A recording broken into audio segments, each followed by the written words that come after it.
Du début des années 60 au milieu des années 70, Alger apporte un soutien important aux mouvements anticoloniaux et aux révolutionnaires du monde entier.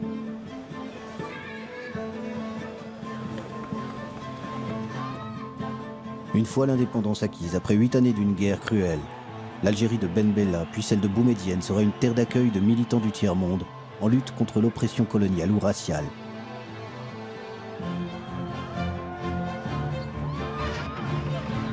Nelson Mandela n'a jamais oublié le soutien qu'il y a trouvé dans son engagement contre l'apartheid. Algeria is my country. Alger la Blanche est devenue Alger la Rouge. L'internationaliste Che Guevara y établit sa base arrière.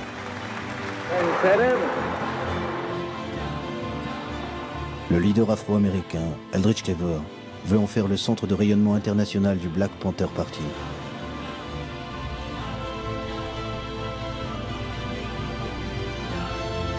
Alger est durant plus d'une décennie la Mecque des révolutionnaires.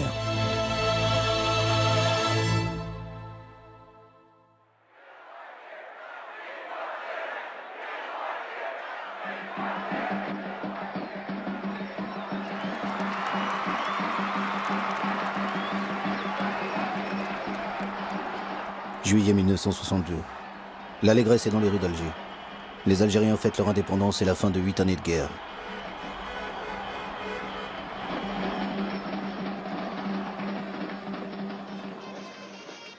En coulisses, une autre lutte commence. Celle des leaders nationalistes pour le contrôle de cette Algérie indépendante. L'homme fort est Ouari Boumedienne, le chef de l'armée de libération nationale, basé à Oujda au Maroc. Son allié est Ahmed Ben Bella. Ben Bella et Boumedienne rentrent ensemble à Alger. L'austère Boumedienne affiche un large sourire, le pouvoir est acquis, mais pour l'heure, le héros des Algériens est Ben Bella. Ben Bella devient le président de la République et Boumedienne le numéro 2 du gouvernement et surtout ministre de la Défense. L'aura des Algériens dans le monde en Orient et en Occident est grande. L'un des soutiens de la cause algérienne est John Fitzgerald Kennedy, le président des États-Unis. It's a particular source of satisfaction to me to express these words of greeting to our friends in Algeria, because I recall speaking some years ago in the Senate of the United States on behalf of independence for Algeria.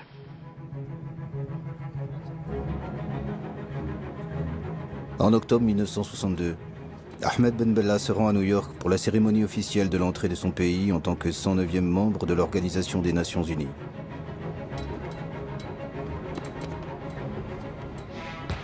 John Fitzgerald Kennedy l'invite à Washington et le reçoit à la Maison-Blanche avec discours de bienvenue et hymnes nationaux.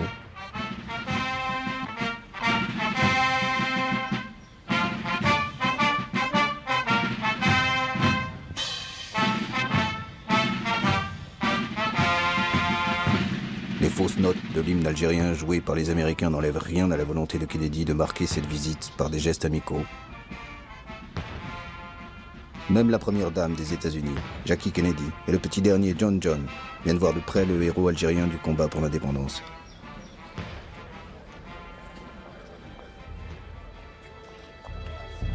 Lorsque Kennedy et Ben Bella se retrouvent pour un entretien privé, leur discussion ne porte pas sur une éventuelle coopération entre leurs deux pays. Ben Bella projette de s'envoler directement des États-Unis vers l'île de Cuba dirigée par le révolutionnaire Fidel Castro. Cela déplaît à Kennedy qui cherche à le dissuader. L'île de Fidel Castro est sous blocus des États-Unis. Elle vient d'accueillir sur son territoire, à moins de 150 km du sol américain, des missiles nucléaires de l'Union soviétique. Les deux grandes puissances sont au bord d'une guerre nucléaire.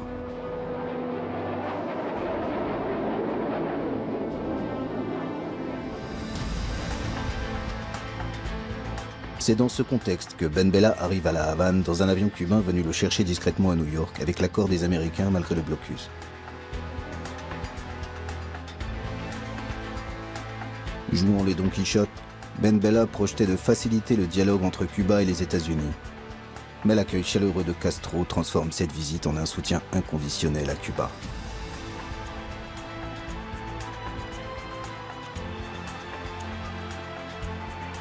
Pour les Cubains, Ben Bella est l'homme qui a défié le blocus des États-Unis pour leur rendre visite.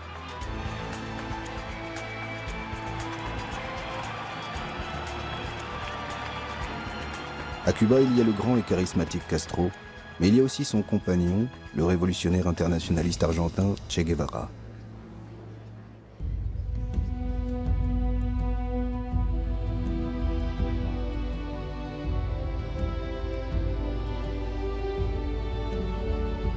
Castro, Ben Bella et Che Guevara échafaudent des plans pour aider les révolutions en cours.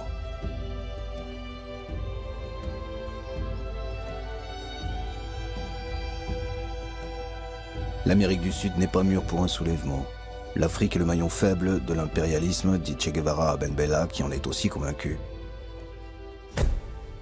Ben Bella sait que l'Algérie peut jouer un rôle important en Afrique. Le mouvement indépendantiste algérien est un modèle, tant sur le plan de la stratégie militaire que pour ses actions diplomatiques sur la scène internationale. L'Afrique de ce début des années 60 est en pleine ébullition. Plus d'une dizaine de pays entament une lutte armée contre le système colonial, l'apartheid ou un pouvoir imposé de l'extérieur.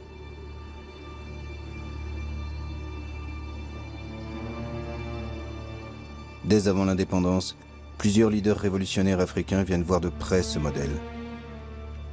Ben Bella en a rencontré quelques-uns à Oujda, base arrière de l'armée de libération nationale algérienne. Parmi ses leaders, le Sud-Africain Nelson Mandela. Mandela est un militant du Congrès national africain, l'ANC, qui lutte contre la ségrégation raciale de l'apartheid depuis 2 décennies. Il croyait profondément à la non-violence et au droit pour faire changer les choses. Le massacre de Sharpeville en 1960 fut un choc pour lui. Dans ce township du nord-est de l'Afrique du Sud, des policiers blonds tirent sans sommation sur des manifestants noirs sans armes. Une répression brutale qui fait 70 morts et près de 200 blessés. There are many people who feel that it is useless and futile for us to continue talking peace and non-violence against a government whose reply is only savage attacks on an unarmed and defenseless people. Nelson Mandela abandonne la stratégie de la non-violence et fonde la branche armée de l'ANC. Il entre dans la clandestinité et avec un passeport éthiopien entreprend une tournée des pays africains à la recherche d'aide et de soutien. En mars 1962, il est au Maroc, à Oujda, près de la frontière algérienne.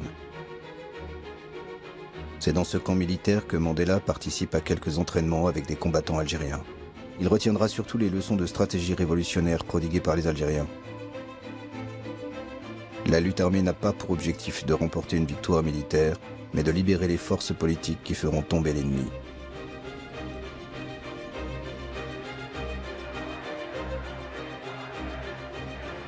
L'été 1962, de retour en Afrique du Sud, Mandela est arrêté. C'est dans une tenue traditionnelle de sa tribu que Mandela se présente devant ses procureurs. Parmi les chefs d'accusation figure son entraînement militaire avec les Algériens.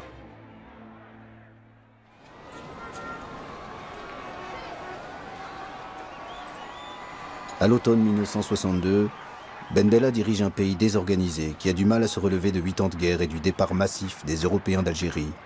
Son indépendance acquise, le peuple réclame désormais du travail et des logements. Ces difficultés économiques n'empêchent pas Ben Bella de s'engager pour l'Afrique, dont il fait son domaine réservé. Une revue est dédiée à cette cause, Révolution africaine.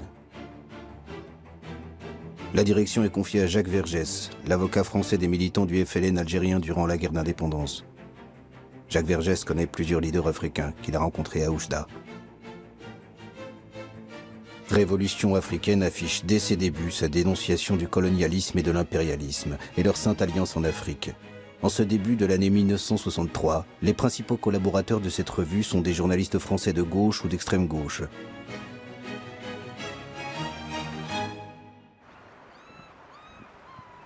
Alger la Blanche devient Alger la Rouge, lieu d'effervescence révolutionnaire permanente.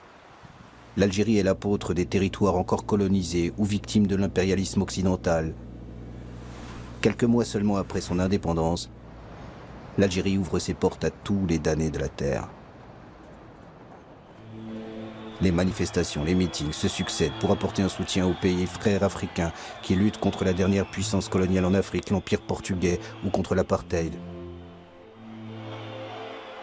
Le sort de l'Algérie indépendante semble dépendre du sort de tous ces combats africains. L'épouvantail de la menace extérieure est agité pour mettre un voile sur les difficultés économiques du pays. Nous devons rester fidèles à ce que nous avons été depuis 7 ans. Et nous pourrions nous trouver isolés, notre propre expérience ici pourrait se trouver menacée de l'extérieur et par la même remise en cause. Nous pensons donc que l'action sur le plan extérieur est le complément naturel d'une véritable action sur le plan interne. Le premier mouvement de libération accueilli à Alger est l'ANC de Nelson Mandela, à qui le gouvernement algérien attribue dès 1963 un bureau en plein centre-ville.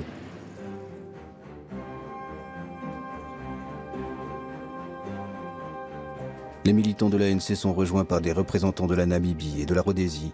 Ils luttent tous contre un pouvoir entre les mains des Blancs qui exclut la grande majorité noire.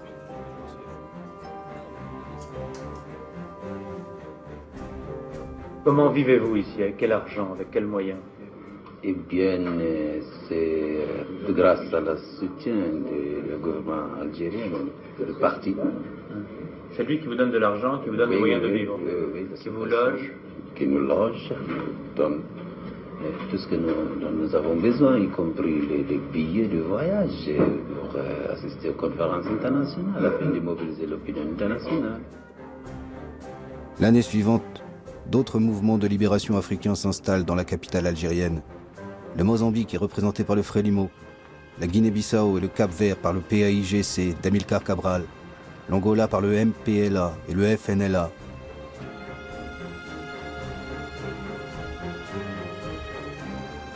Certainement que tu bouges pas, hein? Parce qu'ils sont chez moi, certainement qu'ils partent. Une solidarité militante anime ces mouvements de libération, tous financés par l'Algérie, qui leur apporte un soutien militaire et diplomatique.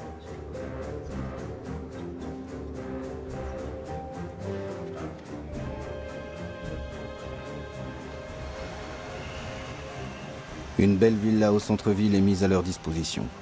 C'est là que le Guinéen Amilcar Cabral tient ses conférences à chacun de ses séjours dans la capitale algérienne. Le dirigeant du Parti africain pour l'indépendance de la Guinée et du Cap-Vert, le PAIGC, sait que la guerre se gagne aussi sur le terrain diplomatique. Alors Alger est devenu une caisse de résonance de son combat pour la liberté.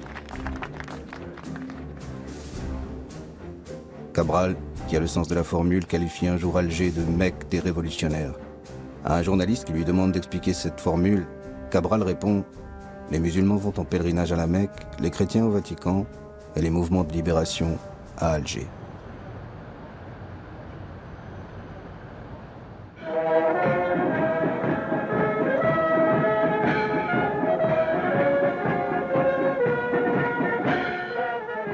L'Éthiopie accueille en mai 1963 l'assemblée fondatrice de l'OUA, l'Organisation de l'Unité africaine. 30 pays, pour la plupart indépendants depuis peu, se retrouvent à Addis Abeba. L'empereur Haïlé Sélassié, qui dirige un pays d'une extrême pauvreté, reçoit les chefs d'État avec une profusion de luxe. La nouvelle organisation africaine appelle à l'émancipation totale des territoires africains qui ne sont pas encore indépendants. Pour l'Algérien Ben Bella, l'OUA doit s'impliquer davantage. Nous nous sommes battus pendant 7 ans et demi contre l'impérialisme le plus obstiné qui ait jamais existé. Nous n'avons pas le droit de penser à mieux manger quand des gens tombent en Angola, en Mozambique, en Afrique du Sud. Mais il y a une rançon à payer pour faire en sorte que notre solidarité soit effective. Eh bien, acceptons tous de mourir un peu, ou tout à fait, pour que l'unité africaine ne soit pas un mot creux.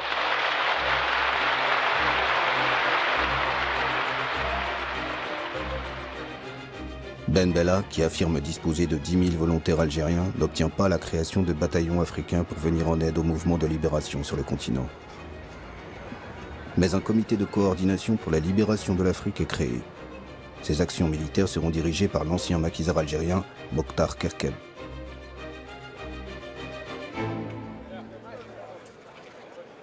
Ben Bella se voit en Castro africain. Il revêt une tenue militaire pour des actes symboliques, comme la destruction d'un bidonville. Quand ce n'est pas une tenue militaire, c'est un costume au col Mao qu'il endosse, en hommage au timonier de la révolution chinoise Mao Tse-tung. Ben Bella aime les bains de foule. Il multiplie les meetings et décrète l'autogestion par les ouvriers des propriétés abandonnées par les colons.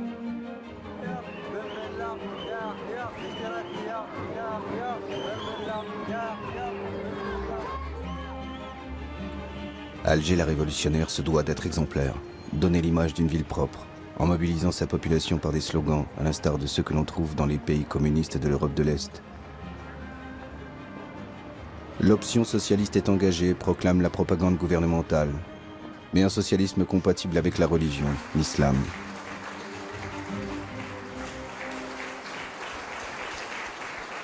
J'ai eu déjà l'occasion de le dire à certains amis communistes qui sont ici. Je voudrais parler très franchement. Pour nous, il est essentiel qu'on nous laisse notre Allah. Et nous sommes prêts à aller plus vite que n'importe quelle révolution socialiste. Ben Bella interdit le Parti communiste algérien au nom de la nécessité de construire un régime de parti unique, le FLN. Mais nombre de ses soutiens sont des communistes, à commencer par Che Guevara, qui effectue son premier séjour à Alger en juillet 1963, à l'occasion du premier anniversaire de l'indépendance algérienne. Sa venue apporte au gouvernement algérien une consécration révolutionnaire. L'icône de la révolution internationale est accueilli comme un messie qui prodigue ses conseils sur la planification socialiste. Vive la République algérienne démocratique et populaire et son gouvernement révolutionnaire.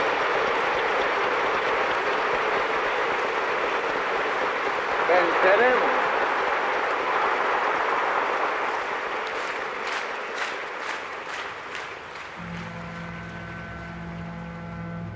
L'autre grand ami de Ben Bella est le leader du monde arabe, Gamal Abdel Nasser, le président égyptien, qui arrive sur un bateau baptisé El Houria, la liberté.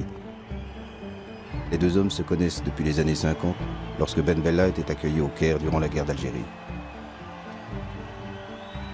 Alger l'africaine est devenue durant quelques jours Alger la ville arabe et réserve un accueil triomphal aux raïs égyptiens. C'est sur un camion de pompiers que s'effectue leur déplacement pour les protéger de la ferveur d'une foule immense.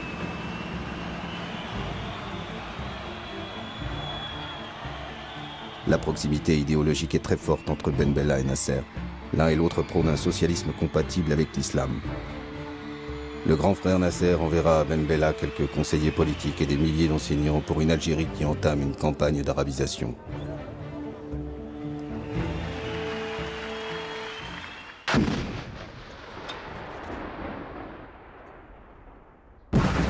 À l'automne 1963, une guerre éclate entre l'Algérie et son voisin marocain qui conteste le tracé de la frontière entre les deux pays dans le sud du Sahara.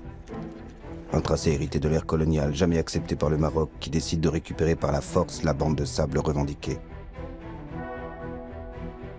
L'armée algérienne ne fait pas le poids face à l'armée marocaine. Ben Bella fait appel à ses amis Castro et Che Guevara. Les Cubains volent au secours de la révolution algérienne en danger. C'est dans un navire livrant officiellement du sucre que sont transportés des hommes et du matériel pour venir en aide à la jeune révolution algérienne. L'Égypte de Nasser envoie des avions et des hélicoptères. Une guerre des sables qui se termine par un compromis. La zone revendiquée est démilitarisée. Ben Bella et le roi du Maroc Hassan II signent un accord sous l'égide de l'Organisation de l'Unité africaine.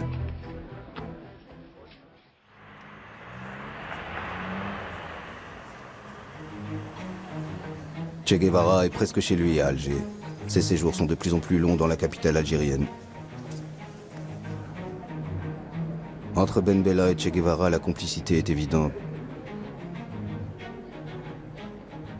Boumedienne semble en retrait, mais son admiration pour le guerrier héros est grande. Che Guevara fait d'Alger une base arrière pour quelques groupes marxistes sud-américains. Mais son objectif principal est l'Afrique. Le problème du colonialisme ou de l'impérialisme qui pèse sur un pays oblige à ce pays à prendre des mesures pour lutter pour sa liberté. Che Guevara veut s'engager directement et physiquement dans l'un des conflits en cours, celui du Congo-Kinshasa, l'ancienne colonie belge. Ben Bella pense qu'un soutien logistique et des armes pour les rebelles congolais suffirait. Ils veulent l'un et l'autre mettre fin au règne de Moïse Tshombe, l'homme des Américains en Afrique et un des responsables de la mort de Patrice Lumumba. Patrice Lumumba était le père de l'indépendance du Congo belge. Devenu Premier ministre en juin 1960, Lumumba était en conflit avec l'ancienne puissance coloniale, la Belgique, qui voulait garder un contrôle sur le pays.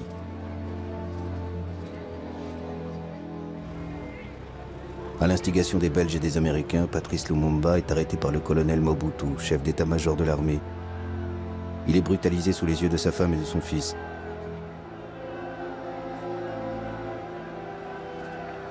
Mobutu le livre à Moïse Tshombe qui contrôle le Katanga, une riche province du Congo. Tshombe torture puis exécute Lumumba en janvier 1961.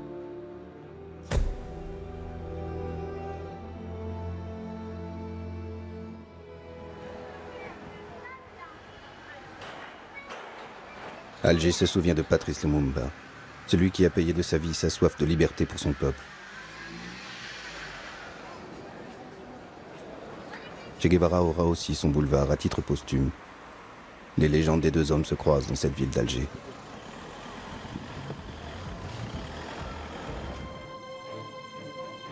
Début 1965, Che Guevara prépare son expédition au Congo pour aider la mouvance marxiste au sein des rebelles lumumbistes. Malgré son désaccord, Ben Bella charge le colonel Mortar Kakeb de lui apporter le soutien logistique de l'Algérie.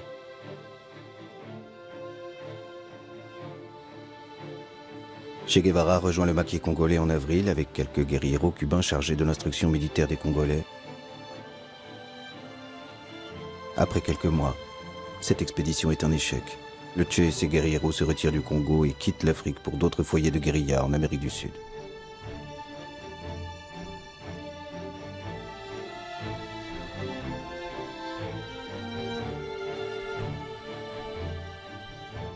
Alger n'abandonne pas pour autant son aide aux rebelles congolais et continuera à leur livrer des armes.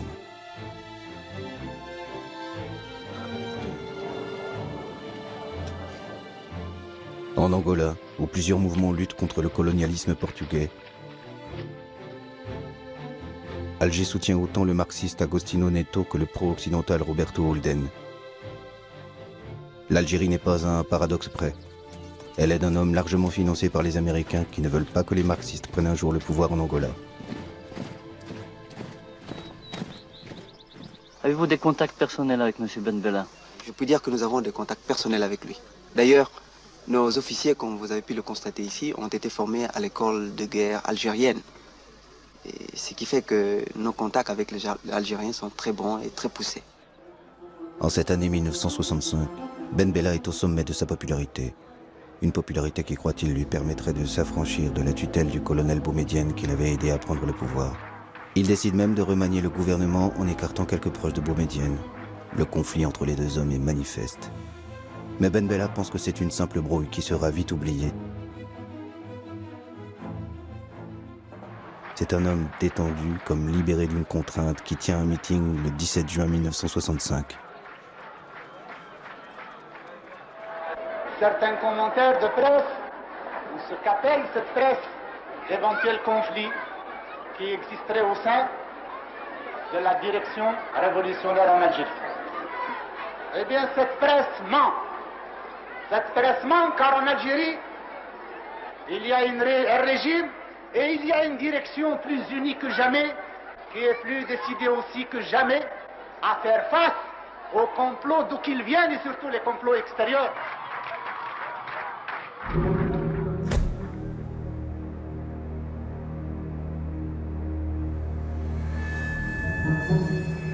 Deux jours plus tard, les Algérois découvrent à l'aube des chars en plein centre-ville. La plupart croient que c'est du cinéma. Depuis quelques semaines, le tournage d'un film sur la guerre d'Algérie a habitué les Algérois à la présence de chars dans les rues de la ville. Peuple algérien, un conseil de la révolution a été créé. C'est par un communiqué diffusé en boucle à la radio que les Algériens apprennent le coup d'État. Ben Bella a été renversé dans la nuit par des hommes qui agissent au nom d'un conseil de la révolution.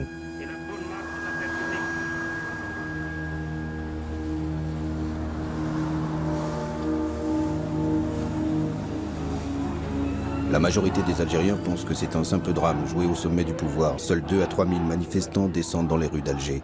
L'Union nationale des étudiants algériens est la seule organisation à condamner le putsch.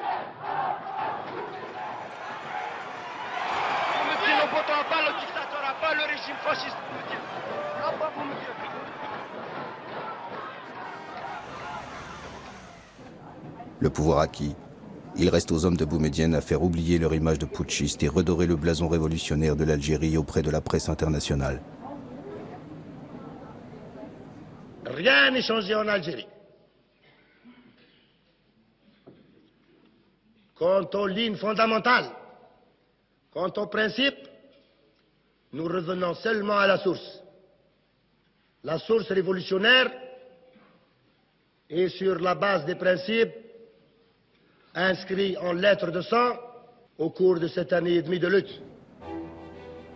Le colonel Boumedienne prend les rênes du pays.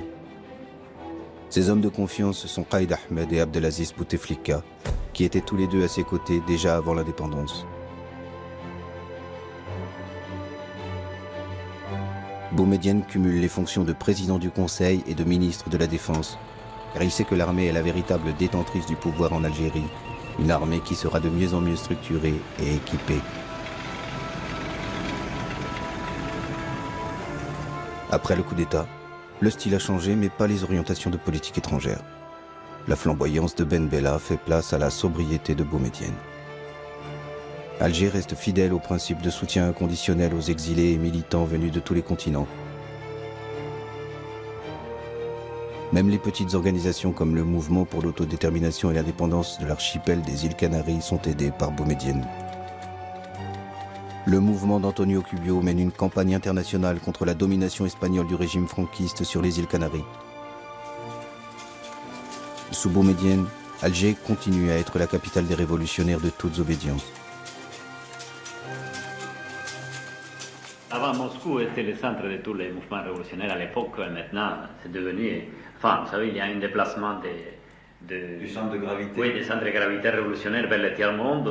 C'est-à-dire qu'Alger est devenu à peu près cette espèce de... il va jouer le rôle qu'il jouait Moscou à l'époque de l'international ou de la Comintern, si vous voulez. Une espèce de centre de tous les mouvements de libération. L'hospitalité algérienne est sans limite. Près d'une vingtaine d'organisations trouvent refuge à Alger.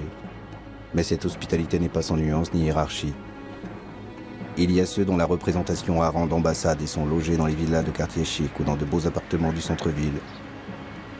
Et ceux qui sont relégués en périphérie et à qui on conseille la discrétion, comme le Front de libération du Québec ou le Front de libération de la Bretagne française.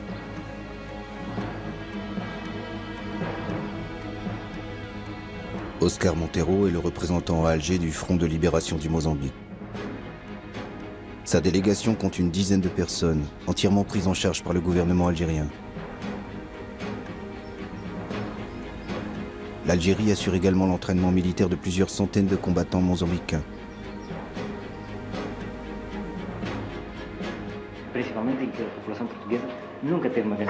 Oscar Montero s'active beaucoup pour le rayonnement international de son organisation. Mais c'est la solidarité avec les autres mouvements de libération qui luttent contre l'empire colonial portugais qui lui paraît essentiel. Il sait que leurs combats sont liés et que la victoire de l'un servira les autres dans la guerre menée contre l'armée portugaise. C'est difficile de dire combien de temps va durer notre lutte. Nous ne faisons pas de pronostics. Nous disons, comme disaient d'autres camarades de combat, nous disons en réponse à cela, eh bien, combien de temps les Portugais peuvent continuer à faire la guerre? Combien de temps veulent-ils continuer à la faire? Veulent-ils la faire 1 an? Nous ferons 1 an et 1 jour. Veulent-ils la faire 10 ans? Nous ferons 10 ans et demi. Tous les autres d'Alger n'ont pas choisi de venir dans cette ville. L'ancien assassin de Lumumba, Moïse Tchombe, est arrivé en Algérie suite à un détournement d'avion.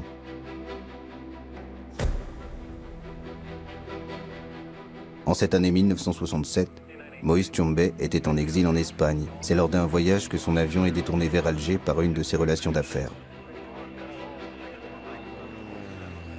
2 ans auparavant, Moïse Tchombe avait été destitué de son poste de Premier ministre et condamné à mort par contumace par celui qui est devenu le maître absolu du Congo-Kinshasa, Joseph Désiré Mobutu. Mobutu, probable commanditaire du détournement d'avion avec l'aide de la CIA, envoie une délégation à Alger pour demander à Boumedienne l'extradition de Tchombe. Boumedienne tergiverse et finalement refuse.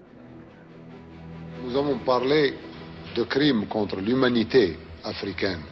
Ce qu'il a fait au Congo, les intérêts qu'il a servis là-bas, l'assassinat de Lumumba et d'autres patriotes congolais font que nous le considérons comme quelqu'un qui relève de la justice de son peuple, certes, mais également de la justice de toute l'Afrique et de tout le monde progressiste. Sans véritable procès, Tchombe reste prisonnier du gouvernement algérien. Celui qui était habitué au grand luxe termine sa vie dans une villa de style mauresque au mobilier modeste. Il meurt le 29 juin 1969. Boumedienne, qui ne veut pas être considéré comme l'assassin de Tchombe, fait faire plusieurs expertises par des médecins légistes étrangers qui concluent tous à une mort naturelle suite à une crise cardiaque.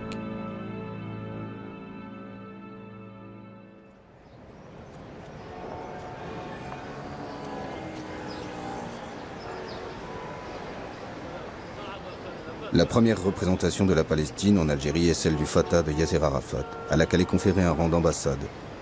Quelques années plus tard, c'est l'OLP regroupant toutes les organisations palestiniennes qui occupent cette belle demeure.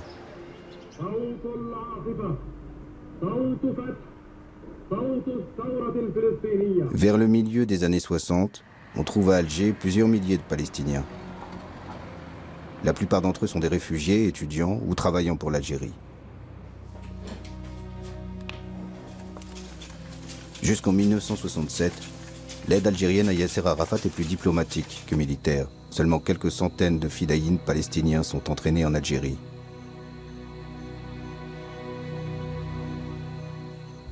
أتوجه إلى إخواننا في الجزائر ليقفوا هذه الوقفة، وأنا أذكر قول لبعض إخواني المجاهدين أيام الثورة الجزائرية كانوا يقولون أننا لا نستطيع أن نقول أن الجزائر قد حررت ما دام فلسطين تحت نير الاستعمار.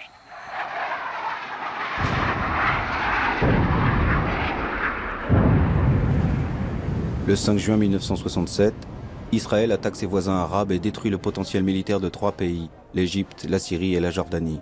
En moins d'une semaine, l'État hébreu annexe d'importants territoires dont Jérusalem-Est et triple ainsi sa superficie.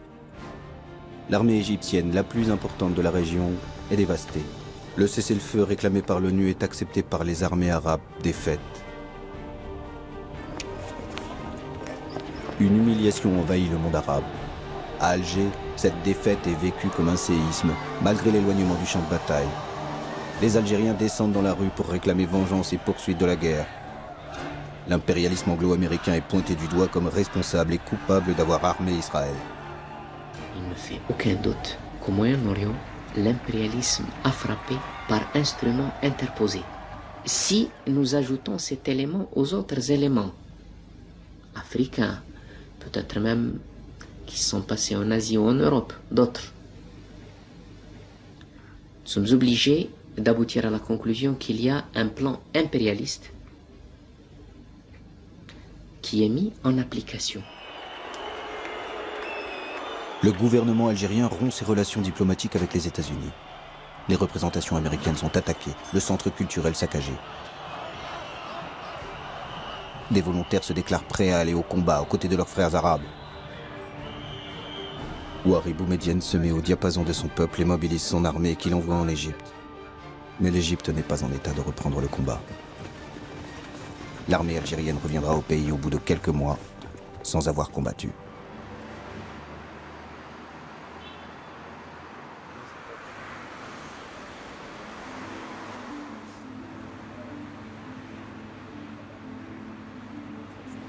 Le Front national de libération du Sud-Vietnam a une ambassade dans le beau quartier d'El Biar. Les Algériens ont une dette envers les Vietnamiens. En 1954, c'était la victoire des communistes vietnamiens contre l'empire colonial français à Dien Bien Phu qui a donné des ailes au FLN algérien pour engager une lutte armée. La solidarité avec la résistance sud-vietnamienne trouve un important écho auprès des Algériens.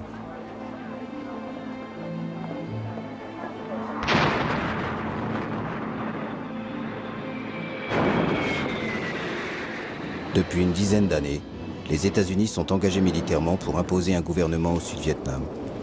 Les atrocités de cette guerre suscitent une très grande émotion à travers le monde entier. La mobilisation dans les villes américaines rassemble des foules immenses. Chaque jour, les jeunes qui refusent d'aller faire la guerre sont plus nombreux. Les Noirs américains sont les plus hostiles à cette guerre contre un peuple qui ne leur a rien fait. Aucun Vietnamien ne m'a traité de nègre, affiche certaines pancartes de manifestants. Stokely Carmichael, théoricien du pouvoir noir, et un des leaders du Black Panther Party, le mouvement radical contre les discriminations, appelle les Afro-Américains à déserter l'armée et refuser d'aller se battre au Vietnam. Pourchassé par le gouvernement américain, Carmichael trouve refuge à Alger en 1968. Il est devenu un ennemi de son pays. And it is important that we begin now to visit African countries so that when the United States invades Africa, as she will have to in the coming years, we will have developed a revolutionary consciousness among African Americans that they will not fight. En 1969, c'est un autre leader du Black Panther Party, Eldridge Cleaver, qui demande asile à Alger, fuyant les États-Unis après des affrontements violents avec la police. Le gouvernement algérien l'accueille généreusement, met à sa disposition une villa dans le quartier d'El Biar et lui alloue une bourse mensuelle.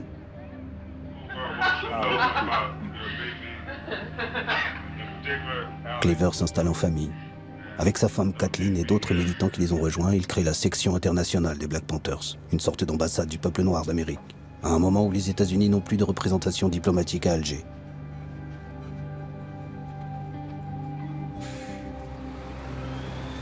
Un centre culturel afro-américain est installé dans la rue la plus fréquentée, au centre-ville. Les jeunes Algériens découvrent ainsi les États-Unis à travers le combat des Noirs américains.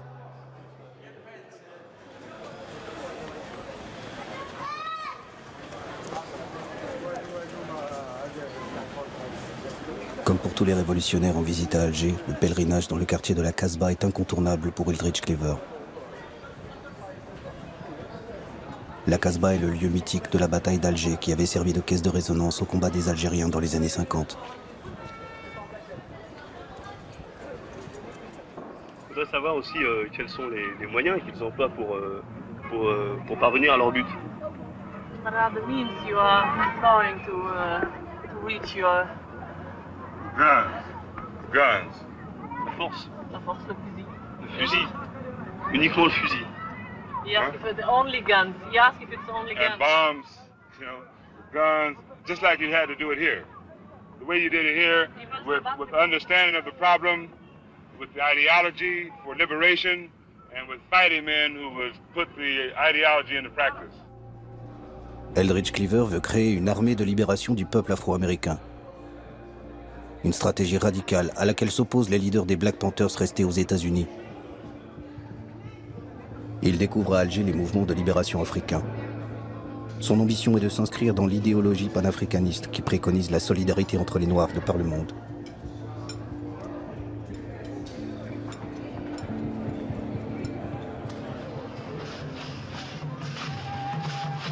Le combat des Noirs, d'où qu'ils viennent, a une tribune, la capitale algérienne. Le temps d'un été, Alger est la capitale de l'Afrique, en accueillant le premier festival panafricain.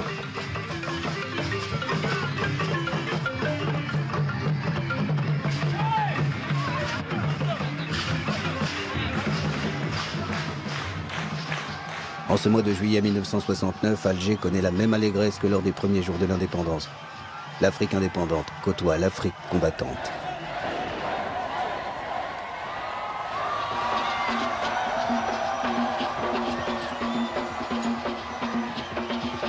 Un brassage de population envahit Alger. La ferveur emporte une jeunesse algérienne qui a soif de liberté. Des femmes dansent seins nus dans les rues de cette ville musulmane. Des scènes qui ne se reproduiront jamais.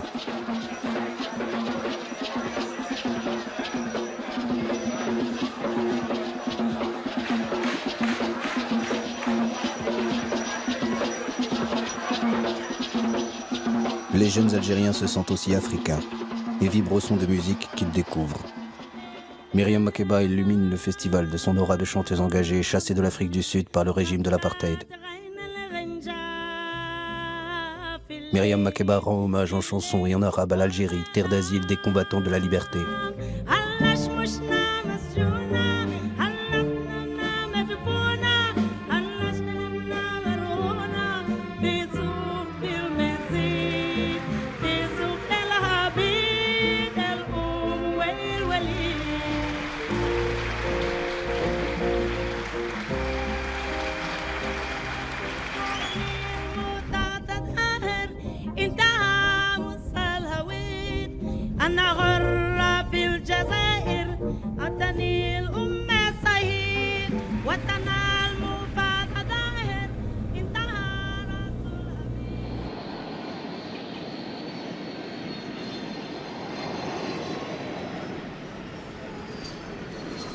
En juin 1970, un avion en provenance de Rio de Janeiro arrive à Alger. Pour les 40 militants révolutionnaires brésiliens qui sont à bord, l'Algérie est leur terre de liberté. Ils viennent tous de sortir des prisons de la dictature brésilienne, en échange de l'ambassadeur allemand pris en otage par leurs camarades. À la violence de la dictature qui emprisonne et torture quiconque leur paraît suspect, ces militants d'extrême gauche ont choisi une autre violence, le terrorisme, pour alerter l'opinion internationale. Nous attaquons d'abord aux diplomates parce que eux, ils sont responsables, ils sont complices de la dictature. La dictature au Brésil, elle ne tiendrait pas si elle n'avait pas un gros appui financier et politique venant de l'extérieur. En un peu plus d'une année, 4 diplomates occidentaux sont pris en otage au Brésil. Parmi les exilés arrivés en 1970, se trouvent d'anciens preneurs d'otages, comme certains auteurs du rapt de l'ambassadeur américain, un an auparavant. Si les prisonniers que vous réclamiez contre l'ambassadeur américain n'avaient pas été libérés, est-ce que vous auriez tué l'ambassadeur Elbrick? Oui. Militants radicaux ou simples opposants politiques. L'Algérie est la terre d'accueil de tous ceux qui luttent contre la dictature militaire au Brésil depuis 1964. Apollonio de Carvalho et ses camarades sont logés au centre familial de Beneknoun, sur les hauteurs d'Alger.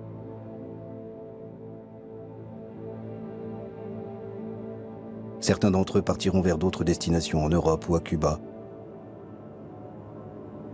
D'autres resteront dans la capitale algérienne jusqu'à l'amnistie du gouvernement brésilien, qui leur permettra de retourner dans leur pays, en 1979.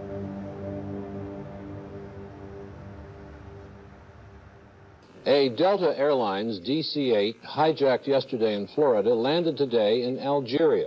Aboard it were the crew, 8 people, the hijackers, 3 men and 2 women, the women accompanied by their 3 children. A $1 million ransom extorted by the hijackers in Miami. 2 ans après les Brésiliens, ce sont des Afro-Américains, auteurs de détournements d'avions aux États-Unis, qui choisissent l'Algérie comme destination.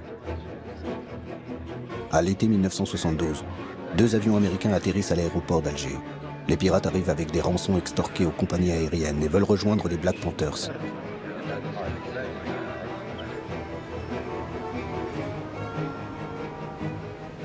Les autorités algériennes, embarrassées, les emmènent dans un grand hôtel du centre-ville. Après plusieurs jours d'interrogatoire, la police algérienne les laisse rejoindre la bande de Cleaver, mais confisque l'argent des rançons qui sera rendu aux compagnies aériennes. Eldridge Cleaver est furieux. Pour lui, cet argent doit financer son combat révolutionnaire contre les États-Unis. Il demande aux pirates, qui sont désormais sous sa tutelle, de lire une lettre ouverte au gouvernement algérien. We are shocked and bewildered to be branded as criminals for our revolutionary activities and to see our successful revolutionary actions threatened with ultimate defeat by the Algerian government. It was the United States government itself that requested of the Algerian government to allow the plane to land in Algeria. We feel that by allowing the plane to land in Algeria, the Algerian government is not obligated to go one step further and play the part of policeman for the United States government. L'accusation d'être aux ordres des États-Unis est insupportable pour les Algériens. Cleaver et ses amis sont placés en résidence surveillée, leurs téléphones coupés, les fonds supprimés, les armes et les machines à écrire confisquées. Cet épisode signe la fin des Black Panthers à Alger. Sans argent et sans aide, après quelques mois d'incertitude, Eldridge Cleaver et ses proches quittent l'Algérie. C'est un tournant. Désormais, c'est sur la scène diplomatique que se déploie essentiellement l'activisme algérien. Le prestige de l'Algérie de Boumedienne est grand en ce début des années 1970. Mais sa solidarité avec tous les damnés de la terre ne peut masquer le sous-développement dont souffre le pays. Il est temps pour l'Algérie de mener le combat qui ouvrira la voie au développement économique. Et cela passe par le contrôle de ses matières premières. يسرني أن أعلن وبصفة رسمية باسم الحكومة باسم مجلس الثورة والحكومة أنه ابتداء من اليوم قررنا باش ناخذ 51% من الشركات البترولية الفرنسية. Ce coup de force ne provoquera pas de rupture entre la France et l'Algérie, qui est le premier pays à réussir la nationalisation de son industrie d'hydrocarbures. Une nationalisation qui se produit dans le contexte d'un choc pétrolier mondial qui aboutira à une forte augmentation du prix des hydrocarbures en 1973.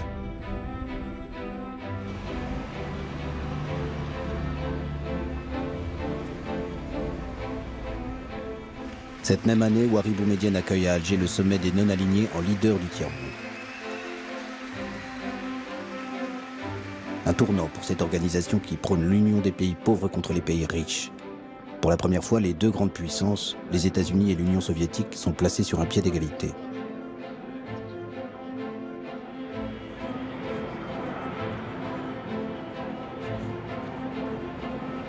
L'année suivante, c'est cette idée d'un nouvel ordre économique mondial que Houari Boumedienne défend à l'ONU. Depuis 1962 et la cérémonie qui avait officialisé l'entrée de l'Algérie à l'ONU, c'est la première fois qu'un président algérien se rend à New York. C'est l'occasion choisie par Richard Nixon pour l'inviter à Washington. Une rencontre importante pour le président américain qui déroge à la règle en vigueur: ne jamais recevoir à la Maison-Blanche le chef d'État d'un pays avec lequel les États-Unis n'ont pas de relations diplomatiques. Henry Kissinger, le chantre de la réelle politique, prolonge les discussions avec le président algérien. Depuis le départ des Black Panthers d'Alger, aucune tension n'existe entre les deux pays. L'un et l'autre pensent que c'est le moment de rétablir leurs relations diplomatiques rompues depuis 1967. L'Algérie pourra enfin vendre son pétrole et son gaz aux États-Unis et financer ses grands projets industriels. En cette même année 1974, l'Assemblée générale de l'ONU désigne à l'unanimité Abdelaziz Bouteflika pour présider sa 29e session. Le diplomate révolutionnaire, comme le surnomme Kissinger, joue les agitateurs et fait de l'ONU une tribune pour les mouvements de libération.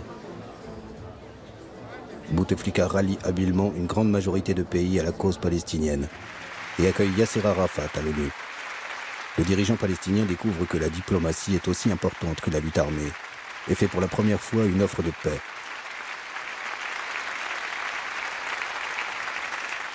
لقد جئتكم يا سيادة الرئيس بغصن الزيتون في يدي وببندقية الثائر في يدي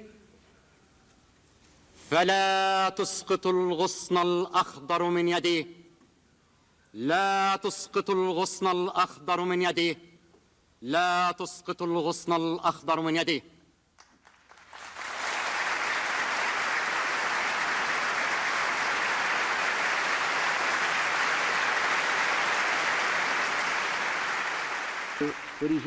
L'autre coup d'éclat de l'Algérien Bouteflika est l'exclusion de l'Afrique du Sud. Le régime de l'apartheid perd son siège à l'ONU, malgré le soutien des États-Unis et de la Grande-Bretagne. C'est une victoire personnelle pour Bouteflika. What a travesty we have witnessed here today. What a ploy to deny a country its rights to address this assembly. I object strenuously to this shameful action. Thank you. Aucun représentant de l'Afrique du Sud ne siégera plus à l'ONU jusqu'à la fin de l'apartheid et la libération du héros sud-africain Nelson Mandela. 3 mois après sa libération en 1990, il se rend à Alger pour remercier les Algériens de leur aide. Nelson Mandela n'a jamais oublié son entraînement militaire aux côtés des combattants algériens. En 1962. The government and people of Algeria have given us tremendous, massive support in the form of funds, in the form of materials, in the form of weapons, and in the form of moral support.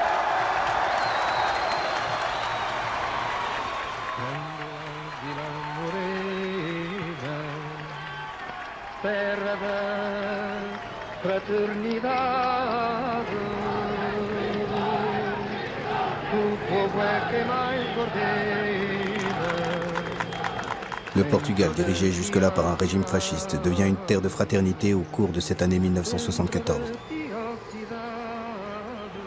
Des officiers opposés à la guerre coloniale menée par leur pays depuis une quinzaine d'années prennent le pouvoir à Lisbonne. Qu'est-ce que vous pensez des mouvements de libération africains? Moi, de ma part, je suppose qu'ils ont le droit à la liberté, comme l'Algérie, quoi. Parce qu'ils auront le droit à la liberté, ils sont dans leur pays. C'est où, quoi, c'est pas nous. Le peuple portugais apporte un immense soutien à ce putsch militaire, d'autant que le pouvoir est très vite transféré aux mains des civils. L'un des hommes qui incarne ce pouvoir est le socialiste Mário Soares, qui devient ministre des Affaires étrangères. La révolution des œillets ouvre la voie aux indépendances des colonies. Les négociations avec les mouvements de libération peuvent enfin commencer. Le premier accord de paix est signé dans la capitale algérienne entre Mário Soares et Pedro Pires, le représentant du Parti africain pour l'indépendance de la Guinée et du Cap-Vert. Le grand absent à Alger en ce mois d'août 1974 est le leader historique guinéen Amilcar Cabral, assassiné à Conakry 1 an plus tôt par des membres de son parti.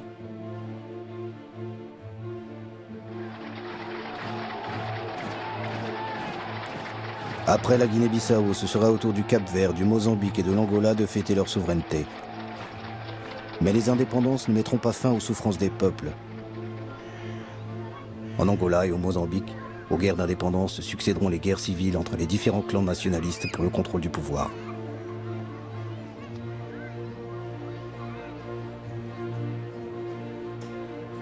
Ouari Boumedienne, qui avait pris le pouvoir par un putsch militaire, est au sommet de sa popularité en ce milieu des années 1970. Il incarne le prestige de cette Algérie rebelle qui tient tête aux grandes puissances et apporte son soutien à ceux qui luttent pour leur liberté et leur indépendance.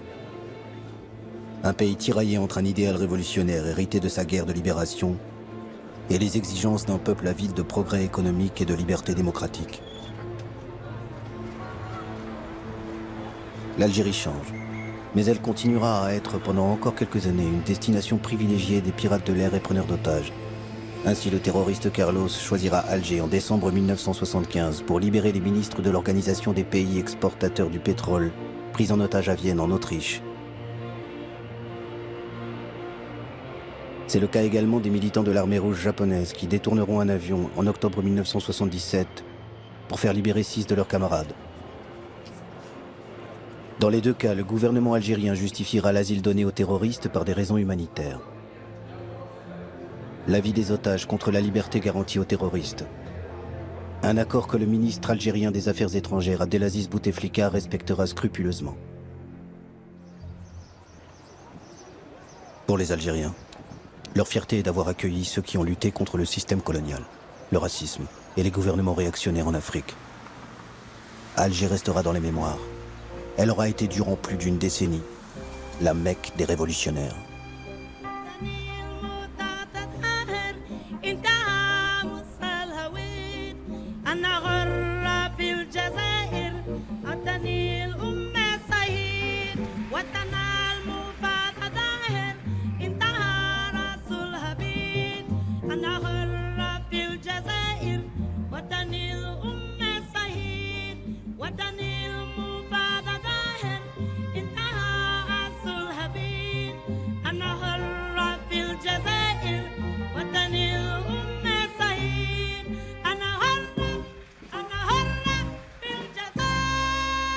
him.